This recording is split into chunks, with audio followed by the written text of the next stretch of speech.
the newsagents. Do you think Obama would have done it differently?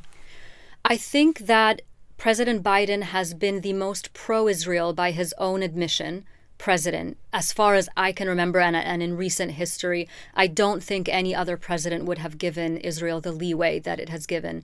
Without compromising Israel's security, I think they would have been tougher, yes, including President Obama as well.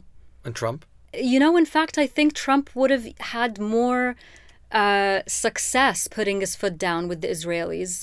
He was extremely supportive of the Israelis. There was no doubt that he was a friend of Israel. But the way that he dealt with people, and I can't believe I'm saying anything mildly positive about Donald Trump. And his diplomacy. I mean, when he put his foot down, I think the Israelis would have listened, but, who knows? We've woken up in the early hours of this morning to learn that Israel has launched an attack on Iran. Now, we are being told that this attack is limited, but the fact remains that Israel has attacked Iran almost a week after Iran attacked Israel. So the situation here is escalating. The Middle East, the world, not for the first time in these long 6 months since October the 7th, has been holding its breath. Ever since Iran fired 300 rockets into Israel, itself a response to Israel's killing of several senior Iranian military figures in Damascus. That dreaded word, escalation, has haunted the conversation. The grim realisation that the region, maybe more than the region, is just one mistake, one miscalculation away from all-out war in every direction. Overnight, the promised Israeli retaliation to the Iranian attacks came, with missiles directed to the heart of Iran itself, in the cities of Isfahan and Tabriz. And yet, the word on Friday wasn't one of the next round of deadly tit-for-tat, of Iranian mobilisation and Israeli counter-mobilisation, but instead of everyone, including the Iranians, playing down what had taken place. So, for today's episode, we have a very simple question. Is this it? Can we exhale again? And for how long? What is this shadow war between Israel and Iran? And if it is one, will it stay in the darkness? It's Lewis here. Welcome to the Newsagents. The United States has not been involved in any offensive operations.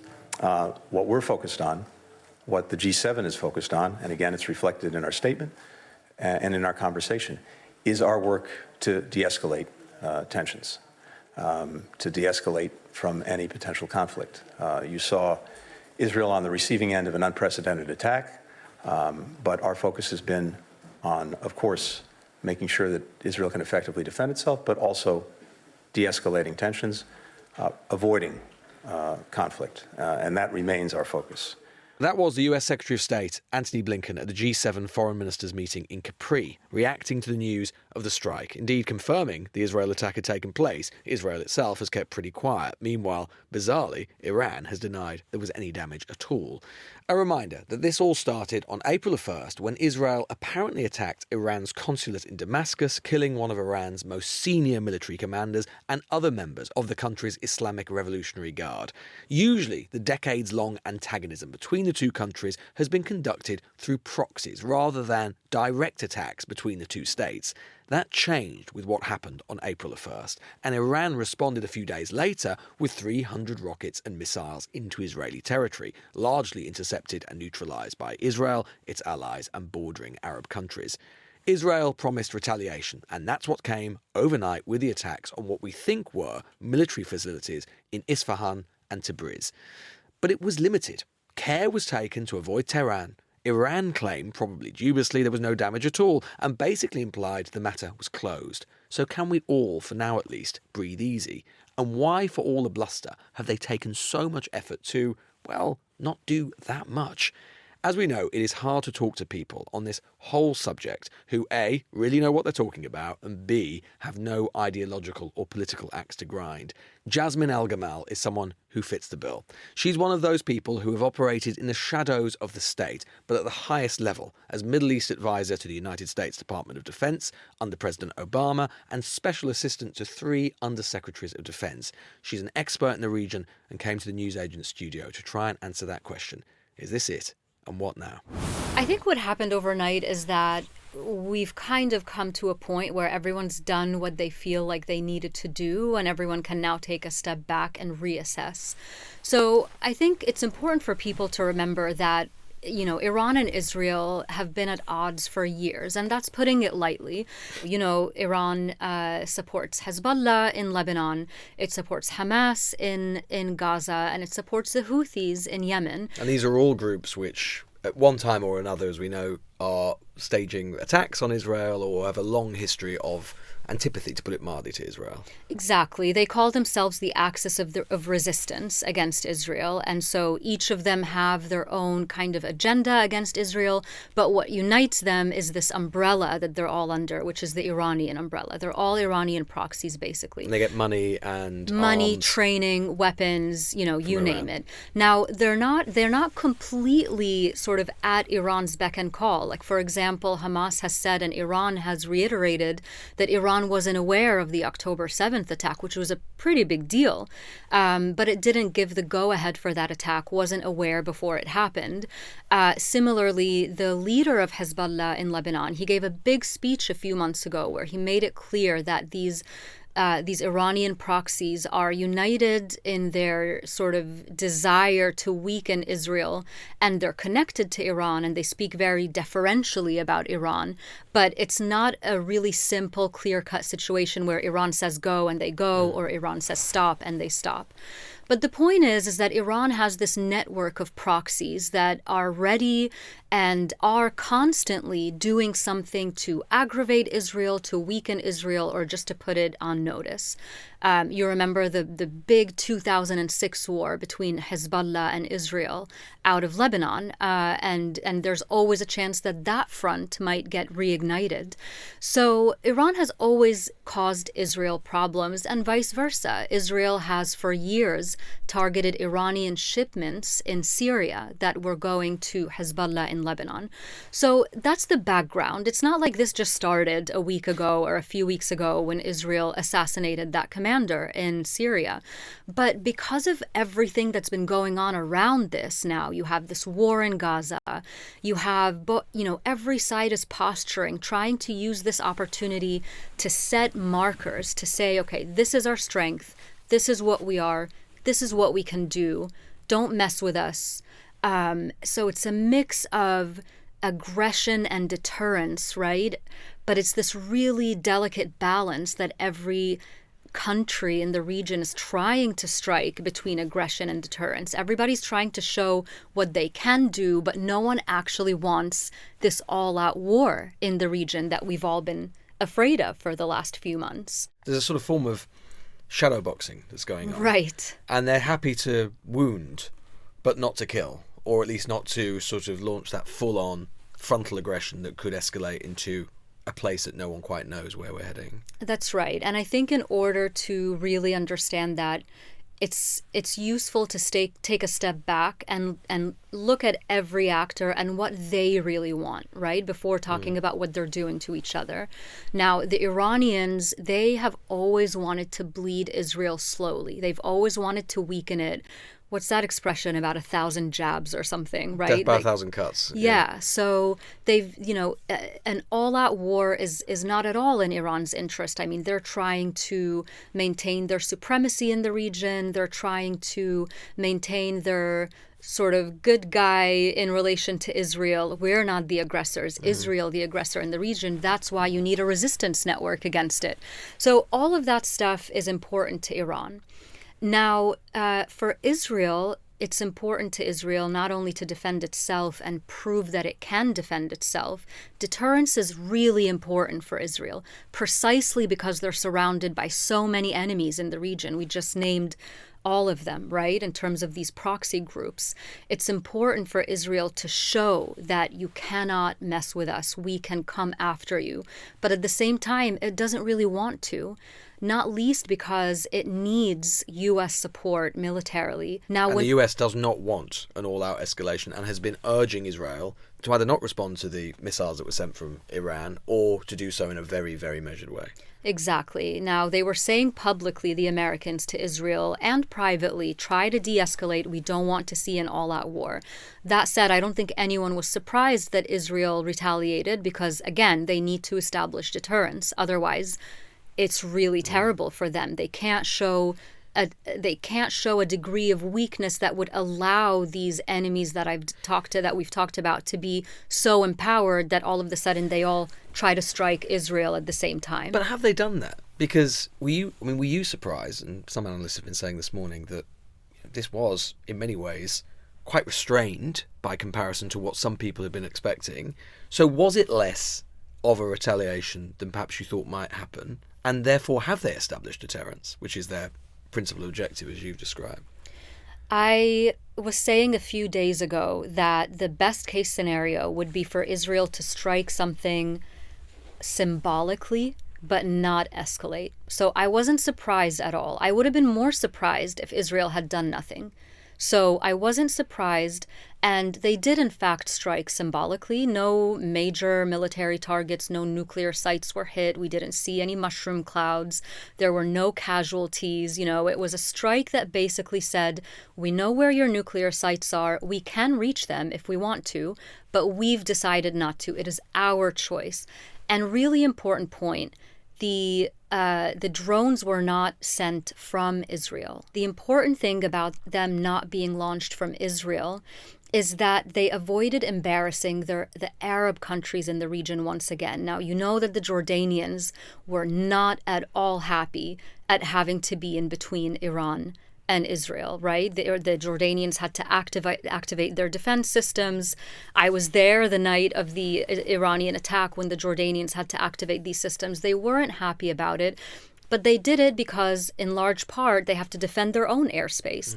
The last thing Jordan would have needed was to be put in a position where now Israeli missiles are flying over its airspace, and the Jordanians would have had to make a decision. Do we strike down Israeli projectiles like we struck down the Iranian ones? And then what does that mean for us? That poses its own escalatory risk. Absolutely. So that is a really good thing that Israel did, in the sense that it didn't involve the Arab countries in the region. So I think where everything stands is a very uncomfortable, sort of simmering just below the surface, kind of uneasy détente for now. Everyone did what they needed to do. And like I said, now everyone has to just stand back and reassess. What do you really want to do next? And the Iranians are even denying that it took place, or if it did, that there was any damage whatsoever, right? So there is this sort of weird briefing and counter-briefing. Everyone, as you say, there's this uneasy balance, and yet everyone seems desperate to pretend, actually, that there's basically no problem. Right. The messaging is so fascinating because, each country is trying to message two slightly different things, right? On one hand, they're trying to message that we are not the aggressors, we're just defending ourselves. So neither side wants to be seen as the bad guy in this. But at the same time, they each have to message to their domestic audiences to say, look, we're not just going to roll over and let this happen. We are powerful, we are sovereign.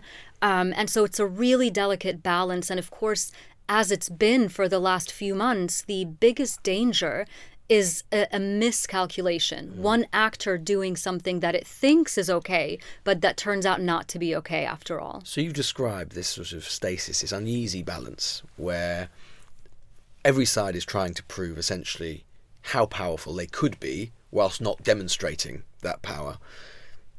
But of course, if we assume that you're right, and I suppose we can be relieved about this, that for now we can sort of take a breath and say that for this particular round of things, it doesn't look like it's going to escalate. All of those conditions are still there. So do you think that this is the end of the road, at least in the short to medium term, in terms of direct rather than through proxies, direct Iranian-Israeli violence against each other or attacks, aggression? So if you look at the Iranian perspective right now, it wasn't hurt at all by the Israeli attack. In fact, some Iranian accounts were making fun of the attack on social media, saying, what was this? This was nothing. If you're Iran right now, you're right back where you sort of want it to be, where Israel looks, a bit meek. And at the same time, if Iran does not retaliate at this moment, then all the attention goes back to what Israel is doing in Gaza, which is where it was before this whole thing started with Iran and Israel. And we go back to the fact that, we don't know what's going to happen with this Rafah operation. Everybody, all of Israel's allies included, is against a major operation in Rafah. Hamas has not been decimated or degraded, which the Israelis set out to do at the beginning. People are still under famine-like or famine conditions in Gaza. And so if the attention goes back to that, it's not good for the Israelis. The Israelis are on their back foot again, trying to convince everyone that what they're doing in Gaza is not violating human rights, which of course we all know it is. And so for the Iranian regime, the best thing to do right now is just to sit back and let all the attention go back to Gaza. Yesterday I was in Brussels. I was attending an event of Israeli-Palestinian peace builders. So I was listening to people from inside Israel, inside Palestine, the West Bank, who said something that was really touching.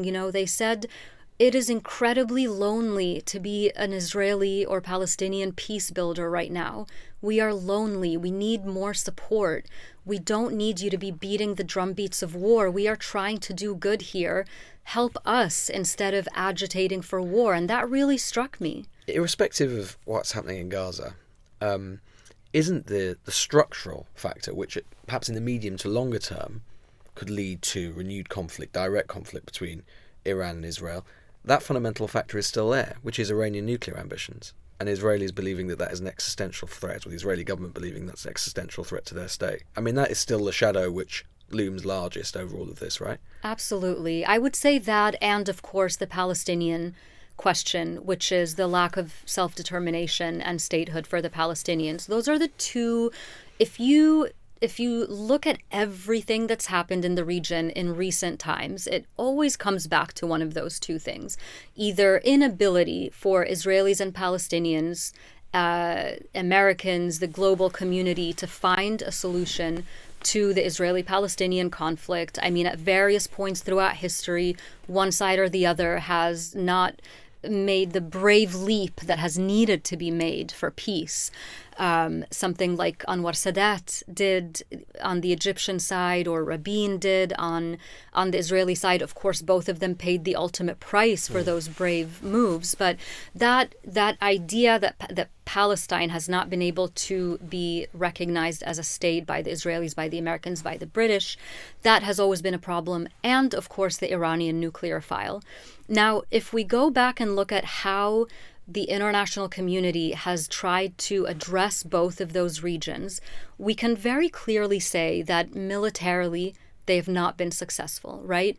It feels like a cliche to say this over and over again, but there are no military solutions to either of those issues.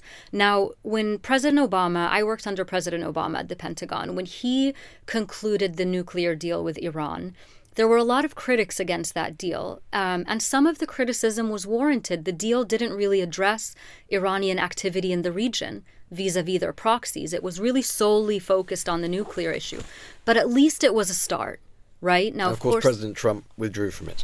Came out, scrapped the whole thing, and now we're back to this adversarial, militaristic response to questions that really have to be resolved diplomatically, whether or not we like it. Obviously, one of the themes of this conflict ever since October the 7th has been, well, at least on the surface, has appeared to be, to some extent, it's felt like almost American impotence over the region, its ability to, control is too strong a word, but certainly to exert or exact its influence on the region, and particularly on the Israeli government.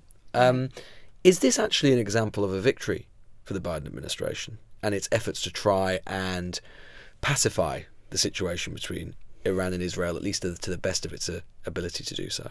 Louis, I feel like the bar is so low right now. Got to take the victories where they you come. take it where you can. I mean, sure, it's a victory in the sense that the American messaging has seemed to resonate with Prime Minister Netanyahu this time. And presumably, I mean, you would know this well in terms of your own experience within the American government, but the efforts presumably from Biden with the Israelis, but also through back channels and etc., I assume to the Iranians, would have been extremely intense in the last week or so. The diplomacy has been incredibly intense, not just directly through the parties, but also through intermediaries, especially when it came to the Iranian strike on Israel. There was a lot of back and forth before that to make sure that things didn't escalate. How do the Americans do that, given actually the connections, the official relations between the US and Iran are so limited? Through other states. I mean, other states pass on our messages. The Arab states in the region. If you look at the number of actors that are involved in the Middle East when it comes to diplomacy and negotiations, you have the Qataris, who are extremely involved in the negotiations between Hamas and Israel. You have the Egyptians and the Jordanians, who the Egyptians have ties and relationships both with Israel and Hamas. Of course, Jordan is one of Israel's peace partners in the region, as well as one of the closest American allies in the region. These are all, it goes back to what I was saying about diplomacy. People, it's so easy. This is something that's bothered me, right? I mean, throughout the last 5 months, but also in general, that especially people who are not living in the region, whether it's analysts or politicians or congressmen or parliamentarians here in the UK, who agitate for conflict and war, who find it so easy to say, this person should escalate or that person should escalate. It's so tone deaf, Well, and I hate so black and white. It's so black and white, and it's tone deaf, and I think it's very disrespectful to people, millions of people, like I said, who are living in the region, whether that's Palestinians, Israelis, Arabs, British citizens. I mean, you name it. I mean, it's not in anyone's interest. War should be a last resort. I'm not naive. Nobody says that conflict is never the right answer or can always be avoided. But the number of times that we have been quick, or some people have been quick to jump to conflict rather than trying diplomacy, and the reason we have relationships and peace treaties and deals in the region is precisely for moments like this. Finally, Jasmine, in your guts, do you think that we will see a day? Maybe it won't be soon, maybe it's in the medium term, but do you think that at some point Israel and Iran will come to a direct conflict? I would hope not. I don't know how this will age if I say this, but let me just say that the stakes are so high for everybody involved that I would be surprised if either actor willingly, now we're not talking about miscalculations here or bad decision making, I would be surprised if any actor would willingly put themselves and the entire region around them in that position. If they were to go to war, it would be catastrophic for everyone. It would just be decimation everywhere. So I don't think so, but I don't think we're going to see a peaceful resolution just yet, given everything else that's happening in the region and given the leadership that's in place, whether it's the mullahs in Iran, whether it's Netanyahu and the right-wingers in Israel. And, and frankly, I haven't been extremely pleased. And I know a lot of people haven't been pleased with the current British and American leadership as well, in terms of how they've been using their leverage in this conflict. So I think with responsible leadership and a bit of humility, I hope that we will not see a war between the two. Do you think Obama would have done it differently? I think that President Biden has been the most pro-Israel, by his own admission, president, as far as I can remember, and in recent history. I don't think any other president would have given Israel the leeway that it has given. Without compromising Israel's security, I think they would have been tougher, yes, including President Obama as well. And Trump? In fact, I think Trump would have had more success putting his foot down with the Israelis. He was extremely supportive of the Israelis. There was no doubt that he was a friend of Israel. But the way that he dealt with people, and I can't believe I'm saying anything mildly positive about Donald Trump. And his diplomacy. And his diplomacy. I mean, when he put his foot down, I think the Israelis would have listened, but who knows? I don't like to play what if, but I would say that again, I stress that we need more than ever. We need responsible leadership. We need adults in the room, and we need people to remember that this isn't a video game. Real people live in this region, and they deserve better than to be used as pawns in this kind of brinksmanship between Iran and Israel. It's a bit of an indictment from you in way of Biden, though. I've been very critical of President Biden throughout the last few months. He was vice president when I was at the Pentagon. I had great respect for him up until this war. I don't think that he's done the region right or well. I don't think that he's been fair, and I don't think that he's been tough enough on the Israelis. And I say that it's been to the detriment of both Israel and people in the region. Israel's security today, I think, is more tenuous than it was before October 7th. And I have to say, Louis, one thing that I think not enough people are talking about is the way that Israel, in conducting this war and the U.S. support for it, and what the U.S. has been doing in the UN Security Council, like calling a UN Security Council resolution non-binding, the degradation of international norms and rules that have held everything together. I don't think we've seen just how damaging that's going to be for the future, not just for now. But mark my words that you're going to see people in the future coming back, whether it's Putin or China or other people, saying, what international law? This is what you said back then. What Security Council resolution? I thought you said that was non-binding. So it's bad. It's bad the way I don't approve and I don't appreciate of the way President Biden has handled this conflict. Gentlemen, your insight, so valuable. Thank you so much. Thank you, Louis, for having me.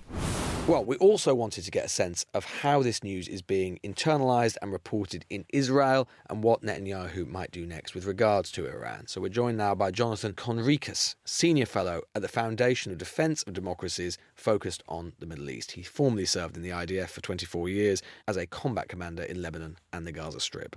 Jonathan, can you just give us a sense of how these events and how this strike is being reported in Israel and what the Israeli government is saying about it and Israeli media is saying about it? Well, the Israeli government isn't saying much, and I think wisely so. Israeli media is reporting based on US media and Iranian media and Arabic media, and then piecing things together. And then behind the scenes, background briefings, information is coming out. And the picture is rather clear. Most people understand, most people who live in countries where there's free media understand what happened. And that is that Israel struck in Isfahan, deliberately struck an airfield and not any of the nuclear sites in or near Isfahan, but one of the military airfields that were used against Israel. And that basically allows the Iranian regime to scale down, and that allows them to de-escalate, and they're basically signaling that they don't want to take this one step further. Do you think that this will be it in terms of response from Israel? And is that how it will be projected from within? Is this the end of the road as far as the retaliation, this sort of period of exchange that we've seen between Iran and Israel over the last couple of weeks?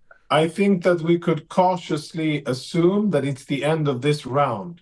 The round that started in Damascus, then Iran struck Israel with 350 missiles and drones, and now Israel retaliated against Isfahan. And I think we could maybe carefully assess that this round is over. But it's good to remember that both countries, Iran and Israel, have crossed Rubicons.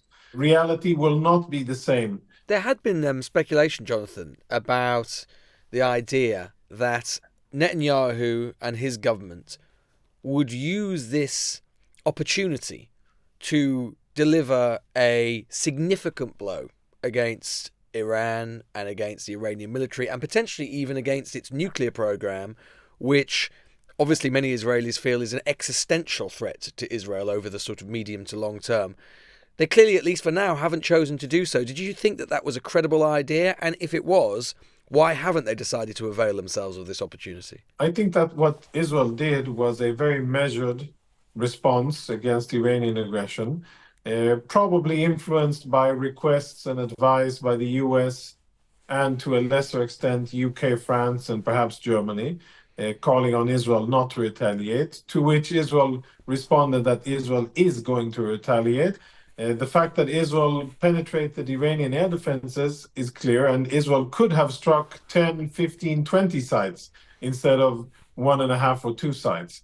But that wasn't necessary. Looking at what Israel probably should be doing in the future, yes, the Iranian nuclear program, think if all of this, if October the 7th had happened with a nuclear Iran, with Iran providing a nuclear umbrella over Hamas and over Hezbollah, how difficult it would have been for Israel to defend itself and its citizens.